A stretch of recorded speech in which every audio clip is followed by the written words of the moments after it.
get a laugh out of you guys, but I believe there is an infinite intelligence operating throughout the universe. Go turn on your back. I believe this intelligent power is only good. I believe this intelligence expresses as me.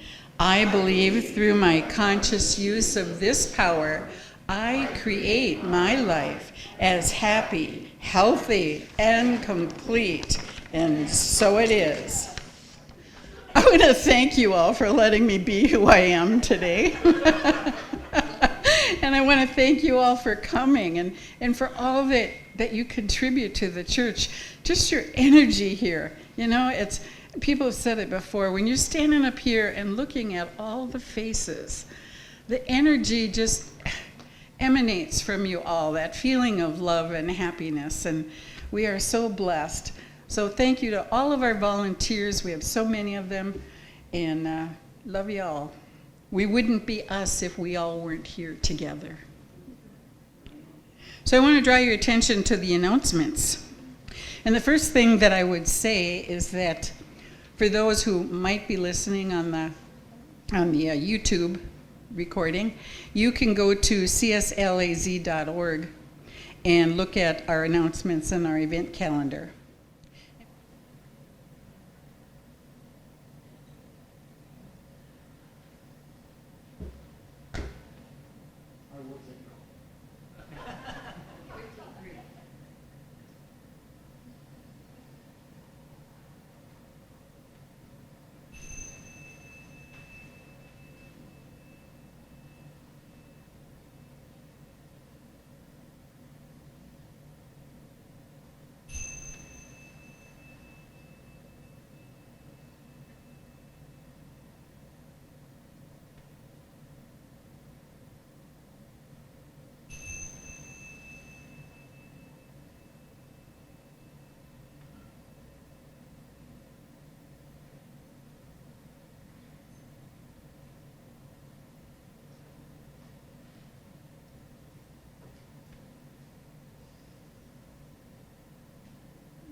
The God in me beholds the God in you.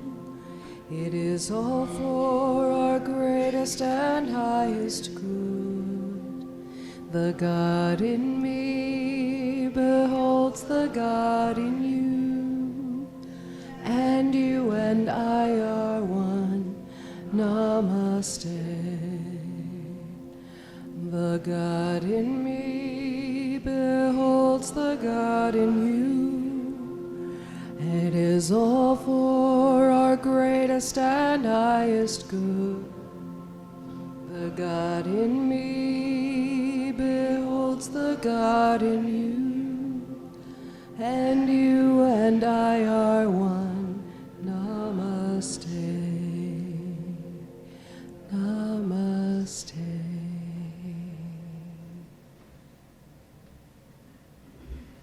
Good morning. My name is Louise, and I am your practitioner today. And the practitioners are the praying arm of the church. We do affirmative prayer, just knowing that Whatever it is that you have requested, we are praying for you. We have a request box over there. Also, I want to remind you, I think probably everybody here is on our birthday list, but if you're not, there's a card. Please fill that out. And this morning is the first Sunday of the month, and so it's Miraculous Moment. So as practitioners, we all have our stoles on, and please feel free to join us, and we'll do a 1-minute prayer for you.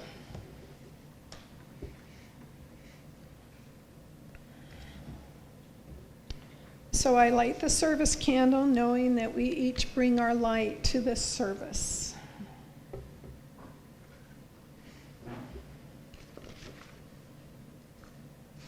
So if you'd like to get comfortable, close your eyes or not, just know with me that there is one life, one power, one presence, and I choose today to call this God.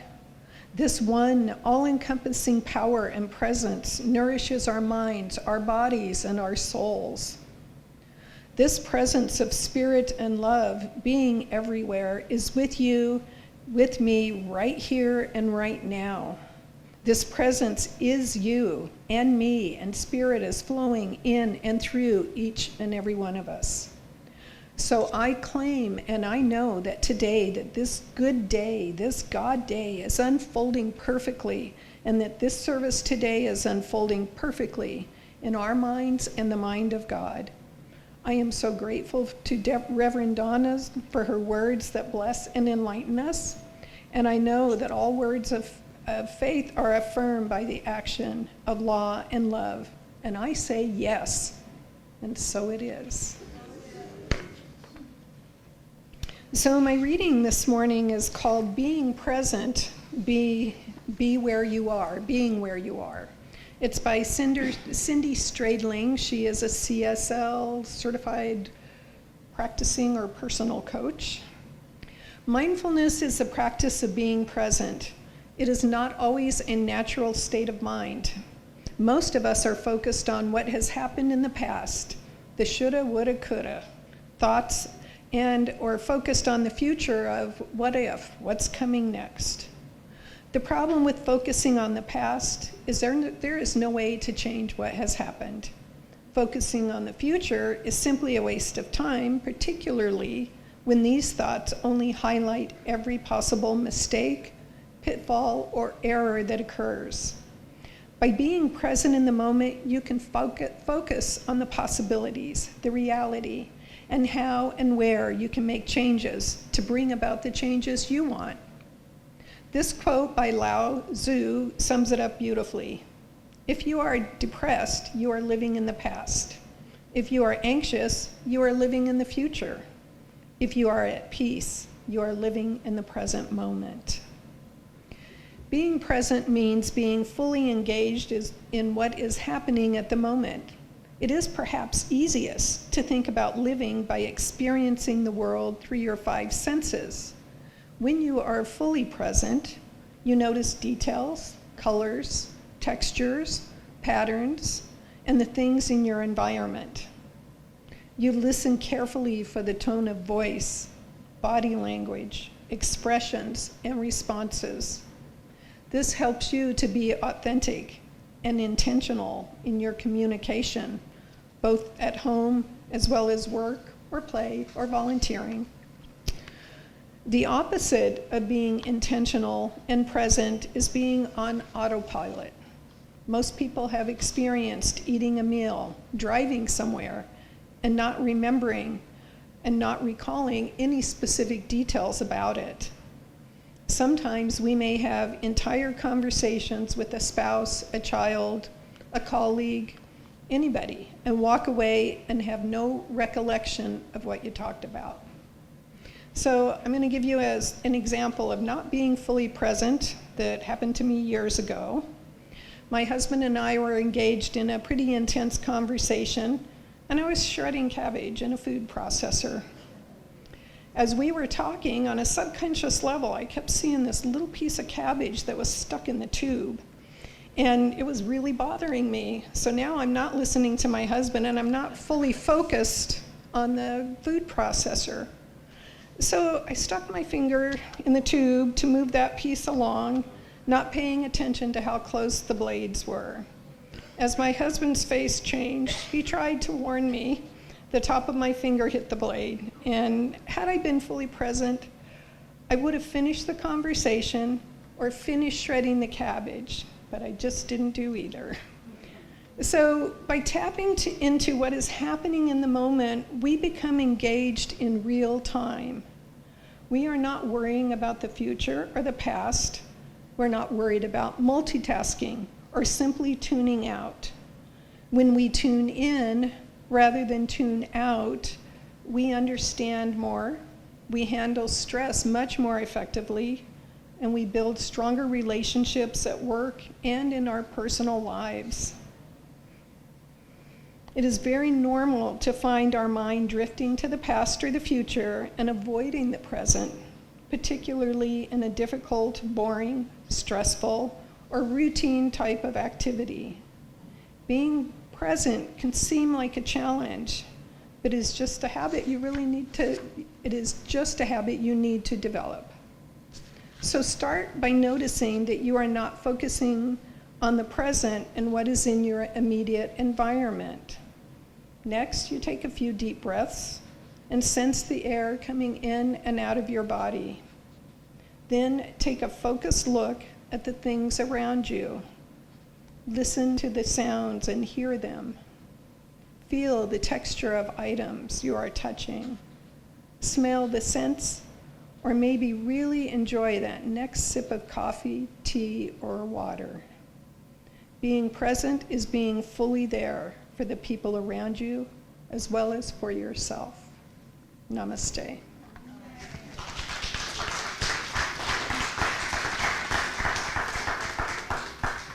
So I take this candle and hold the high watch for you all.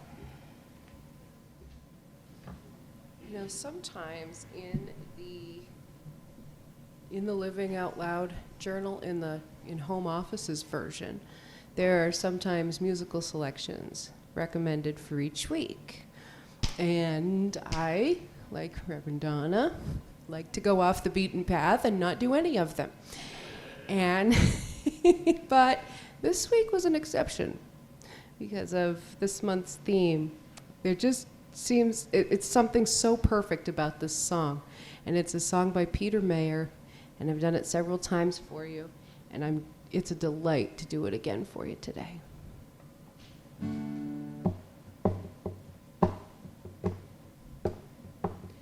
When I was a girl each week, Sunday we would go to church.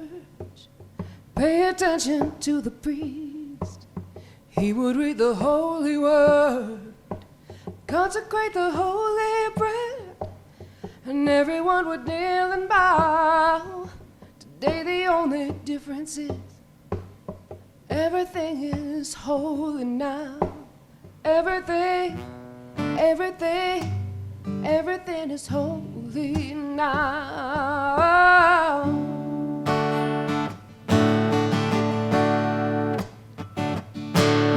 In Sunday school, we would learn about the time Moses split the sea in two, leaders made the water wine.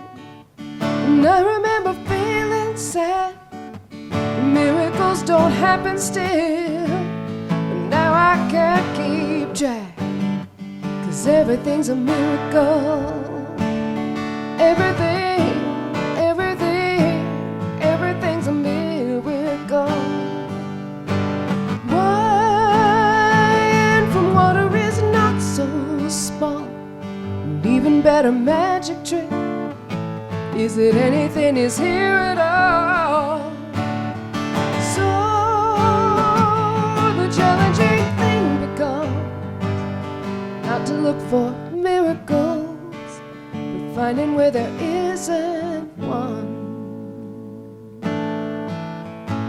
When holy waters were at best, barely wet my fingertips. Now I have to hold my breath like I'm swimming in a sea of it. Used to be a world half there, Heaven's second-rate hand-me-down. Walk it with a reverent air, 'cause everything is holy now. Everything, everything, everything is holy now. Everything, everything, everything is holy now. Everything, everything, everything is holy now.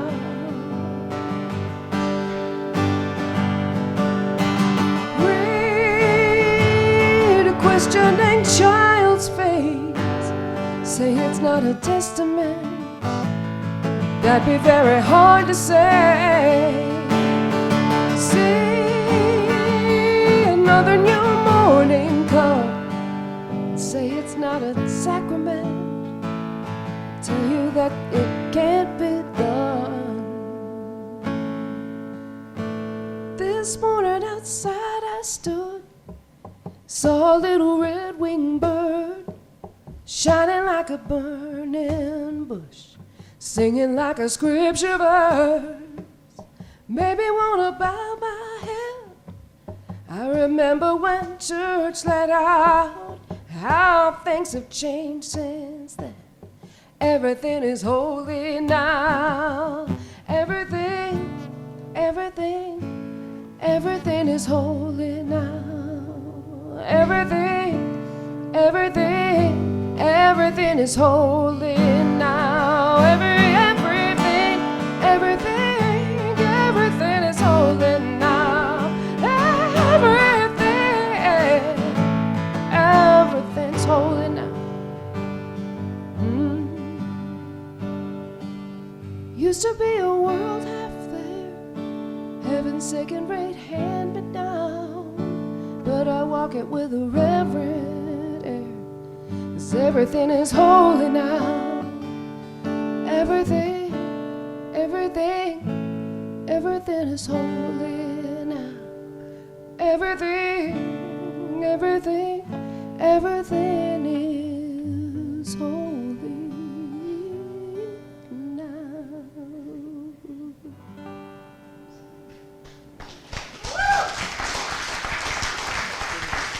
Thank you. Namaste.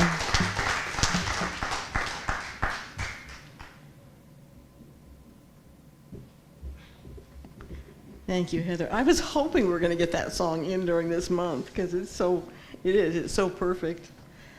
Good morning.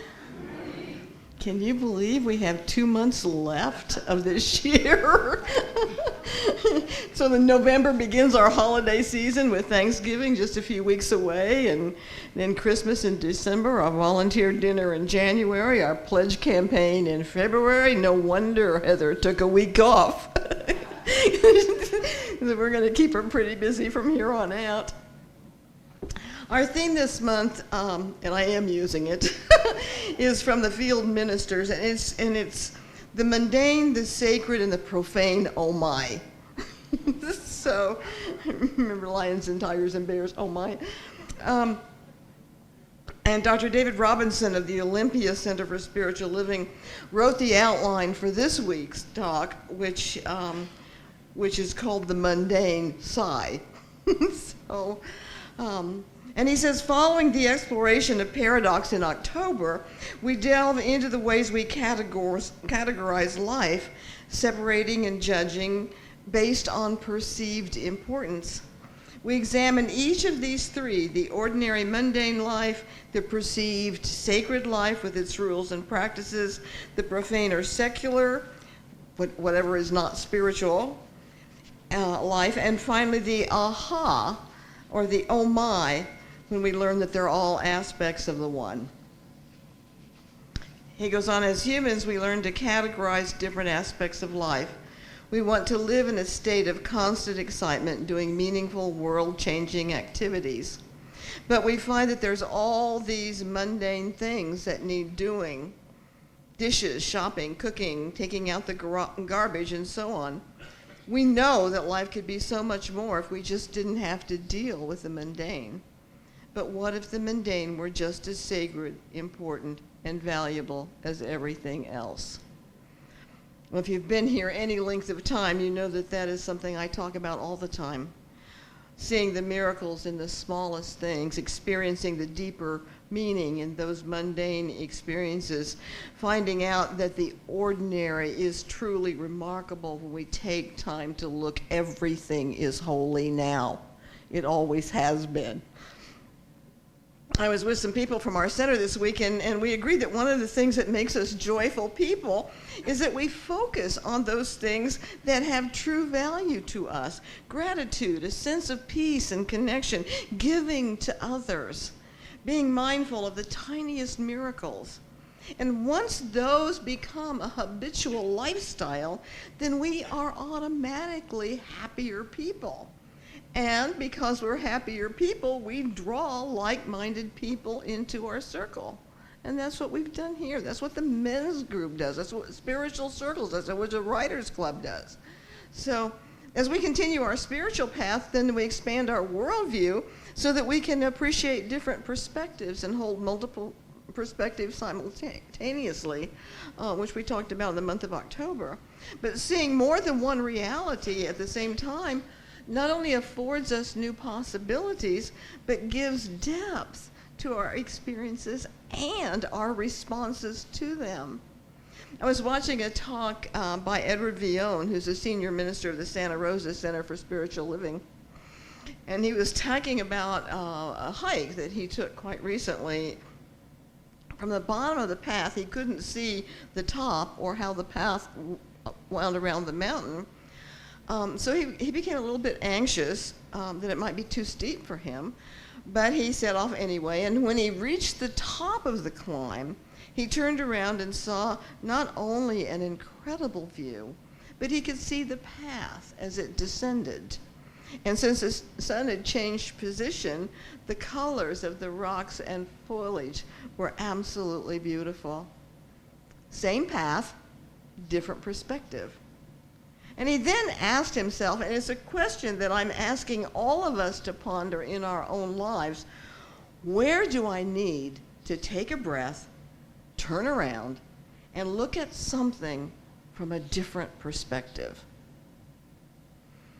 And Dr. Edward told another story about that same trip. As he was driving back with his partner, a phone call came in, and he put it on speaker so that he could drive. And he felt the phone call was extremely unpleasant. And when he hung up, he told his partner how frustrated he was and that he felt totally disrespected. And his partner quietly replied, "I didn't hear that at all." Edward said that he wanted to hold on to his position and prove that he was right. But here was an opposing view coming from someone whom he loved and respected. So he had to see that there were two perspectives, and at least in the minds of the view holders, they were both true. When he realized this, he could drop the idea of right and wrong. And his next question became, how do I want to show up? Do I want to continue to defend my position, or do I want my life to run smoothly? Why can't I just take the position of my partner, absolutely nothing wrong with it. So the next time I have a conversation with that same person, it's coming from that view, not my prejudices that I'm holding against him. As you and I remember that we are spiritual beings having spiritual experiences in human form, we can release assessments and simply experience life as a blessing, holding the idea that there can be opposing ideas that are both true helps us do that. We can learn to see the sacred in all things. We simply need to slow down and to set the intention to find the beauty, joy, harmony in our day. So many of us start our day with our to-do list, and we go about checking off the list all day. So as Deepak Chopra says, sometimes we're more human doings than we are human beings.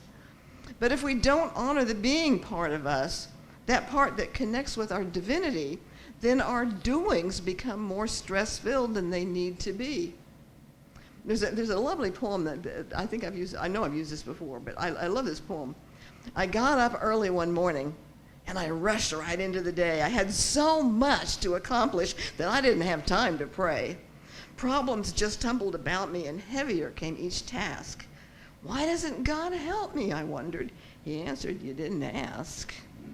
I wanted to see joy and beauty, but the day toiled on gray and bleak. I wondered why God didn't show me. He said, but you didn't seek.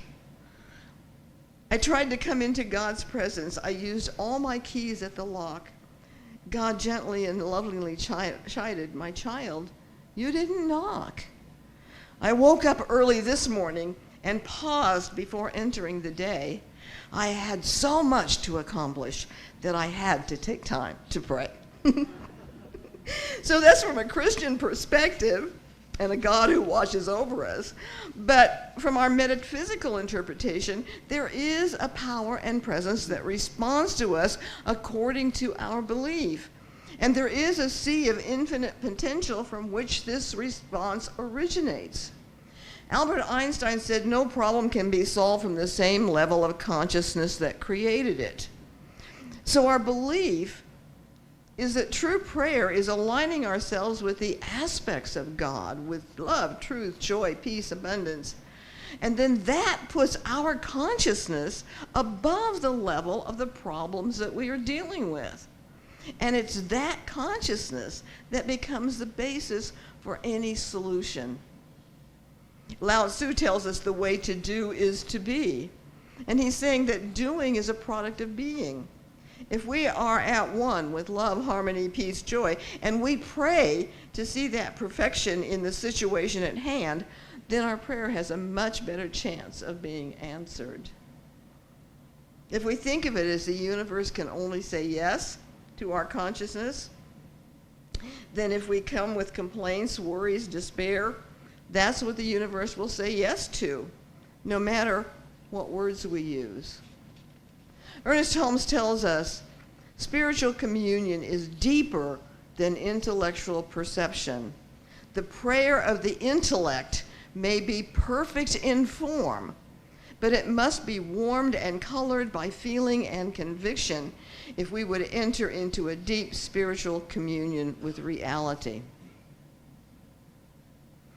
When the bishop's ship stopped at a remote island for a day, he determined to use the time as profitably as possible. He strolled along the seashore and came across 3 fishermen mending their nets. In very broken English, they explained to him that centuries before, their island had been Christianized by missionaries. We Christians, they said, proudly pointing to one another. The bishop was impressed. Did they know the Lord's Prayer? They had never heard of it. The bishop was shocked. What do you say then when you pray? We lift eyes to heaven. We pray, we are 3, you are 3, have mercy on us.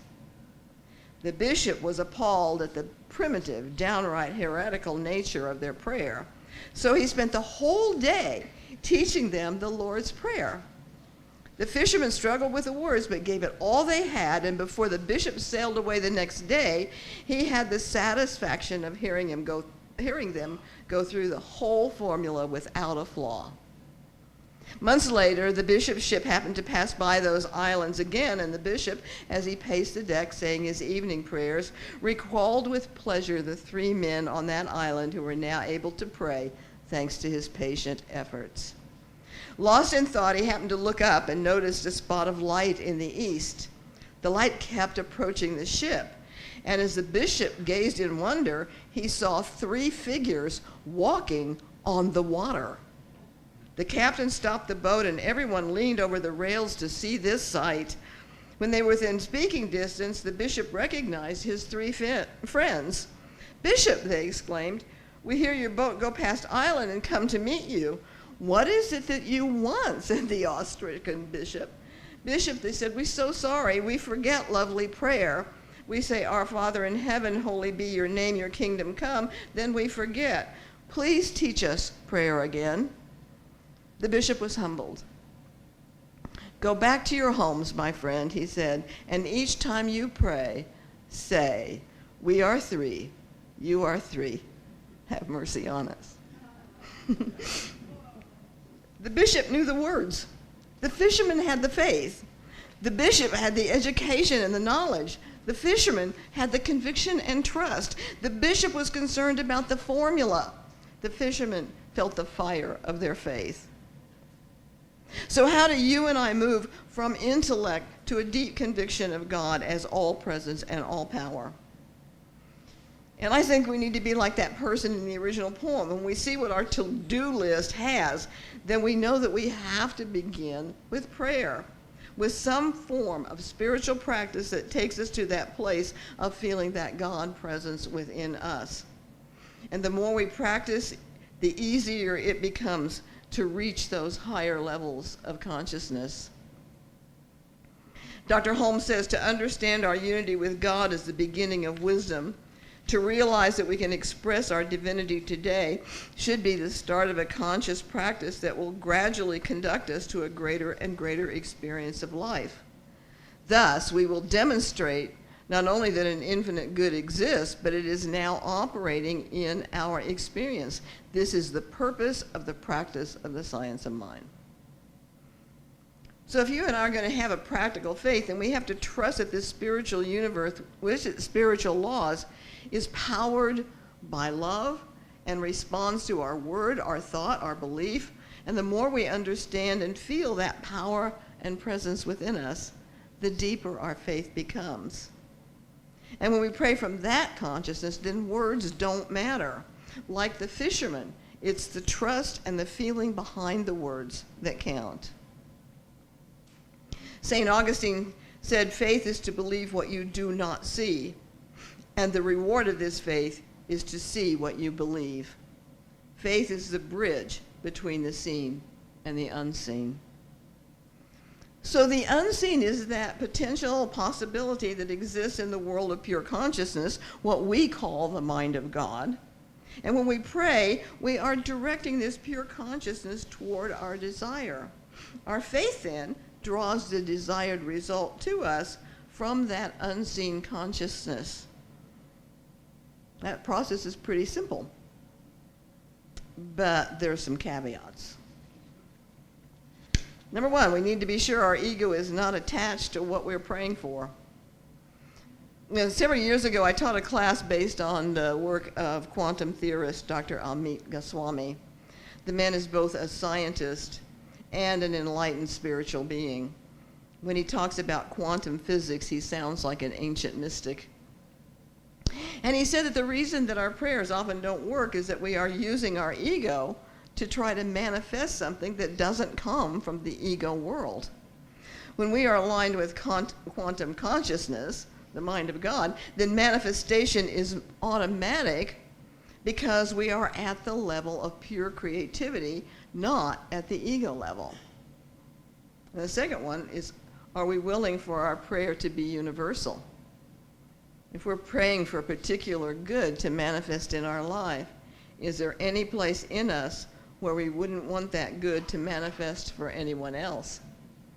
So if it comes to service that we're holding grudges or condemning others, then we are still coming from ego, and that keeps us out of that level of pure creativity. When we see that there's a universal undivided consciousness in which we're all one, then we understand that to exclude anyone, we are excluding ourselves. And the three, we cannot watch for results. In Science of Mind, we have a 5-step technique for affirmative prayer that we call spiritual mind treatment. And the last step is release.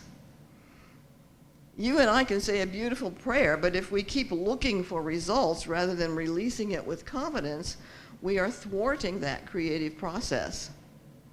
How would our garden thrive if we kept digging up our seeds each day to see if they've grown? I believe that we as a species are waking to the fact that we and the phenomenal world that we call nature are woven into a cosmic tapestry whose threads connect us not only with each other at the deepest level, but with many dimensions of our being. Beyond the limits of our 5 senses, an infinite field of consciousness interacts with our own, waiting to be recognized by us, to be embraced by us. This is the divine ground of being, which the mystics speak of. It's the quantum ground, which science is now beginning to embrace. When you and I are at home, feeling completely a part of and immersed in a divine presence, then we feel no separation from spirit, from each other, or anything else that lives and moves. And then we see the glory in ourselves and everyone, everything else. Have you seen the films by Louis Schwartzberg, who has been doing time-lapse photography for years and years? Netflix has a series called Moving Art, and there are several TED Talks by him, so I encourage you to look him up. But in one of the films, he asked, have you ever wondered what it would be like to experience the world from the point of view of a flower or a hummingbird? When we can experience life through their perspective, it expands our vision, opens our heart, unveils the mysteries of life, and that, my friends, is truly transformational. When we experience wonder, our whole mind and body is arrested by something larger than ourselves. We become what we behold. Isn't that beautiful? We become what what are we beholding? You know? And we behold the beauty that's all around us. So we're all connected, and we know that. We're taught that God is all there is, and we're a manifestation of that power and presence. We sing of Namaste, the God in me greets the God in you. But it's so easy to forget our connections, to take things for granted. And in doing so, a bit of that wonder is lost. If you and I can keep focused on the wonder, if we can see the sacredness in the birds that drink just outside from our fountain, or for me, it's the little rabbit that eats the flowers from the bougainvillea tree next to my patio. Or for William Blake, he says, to see a world in a grain of sand and heaven in a wild flower, hold infinity in the palm of your hand and eternity in an hour. If we use our time and attention to see all the wonder around us, then we truly become what we're beholding. And all the attributes of God automatically flow through us. Love, truth, beauty, harmony, peace, joy, and there is nothing mundane about that. Thank you. Namaste.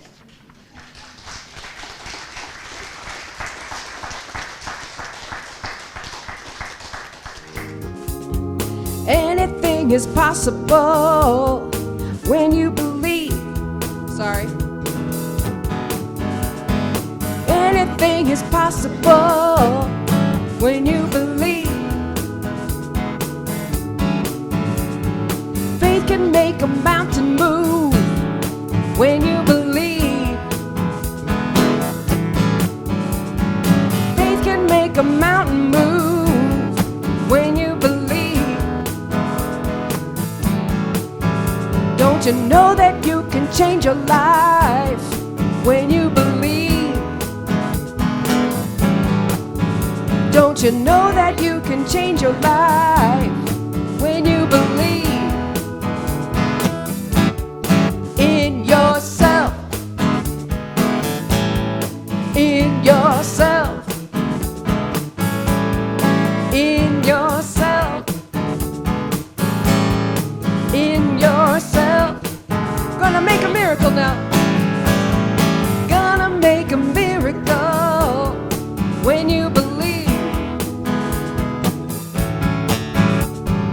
Gonna make a miracle when you believe. Everything you want you got when you believe. Yeah, everything you want you got when you believe. Believe in who? In yourself.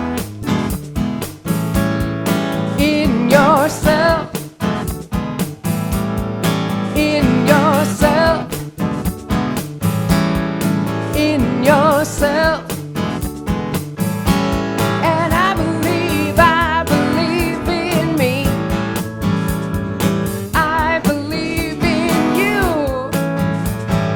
We believe.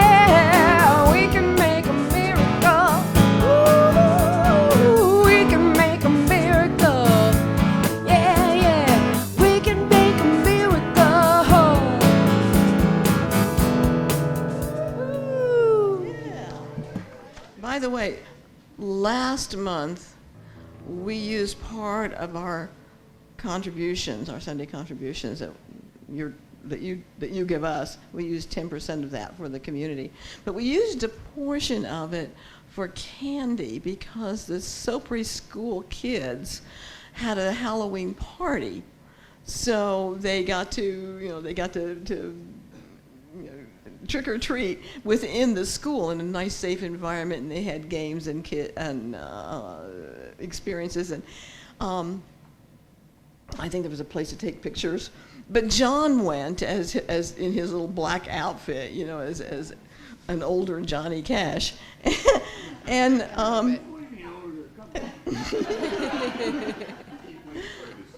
yeah, no, don't do that. But anyway, he had a ball. He had such fun, and the kids were delighted with everything. The principal was excited. They hadn't tried this before, and he sent a note saying, let's make this an annual event because it was so beautiful. So that's part of where your money went last month, and I wanted you to know that because we are supporting our community, even though we may not have kids here in the church. We certainly are supporting the kids in the community. So thank you very much. That's what you did. Okay, it's time for our offering. So won't you join me in our offering affirmation? My gift goes forth to heal, prosper, and bless all that it touches. It is evidence of my conviction that God is the source and substance of my supply. I share generously of my good, knowing that it returns to me multiplied abundantly, and so it is.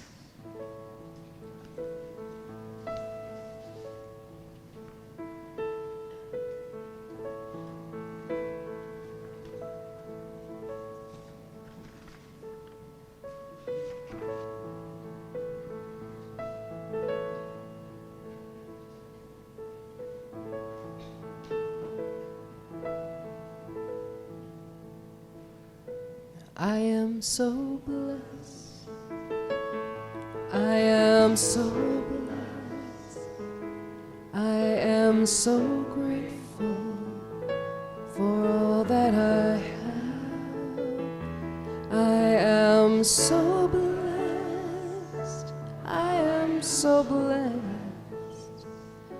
I am so grateful. I am so blessed.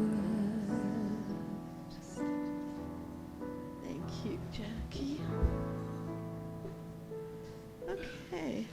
How many of you are planning on staying for the orientation?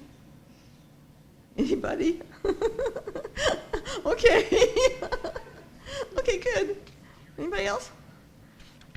I made 6 things. 6 packets. Okay. So what we'll do is we'll just move up to the front up here after you grab some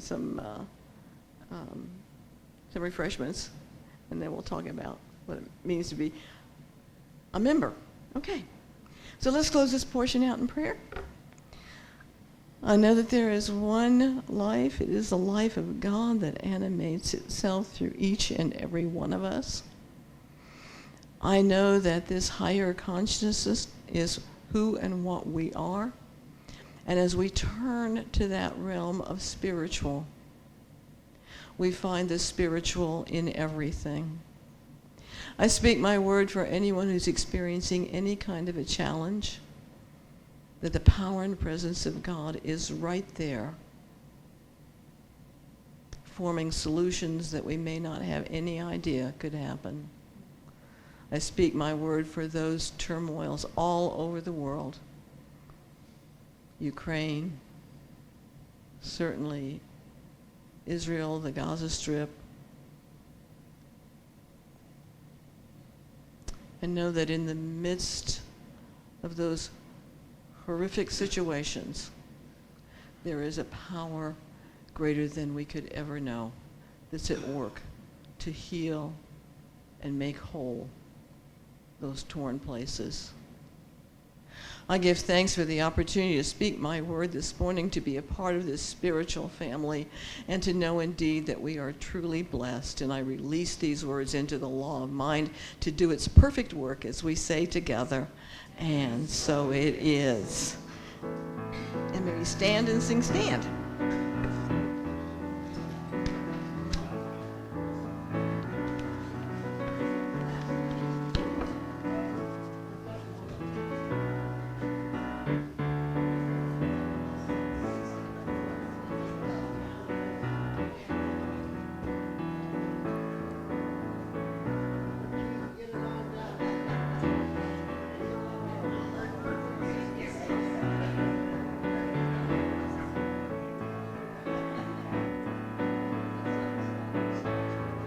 So let there be peace.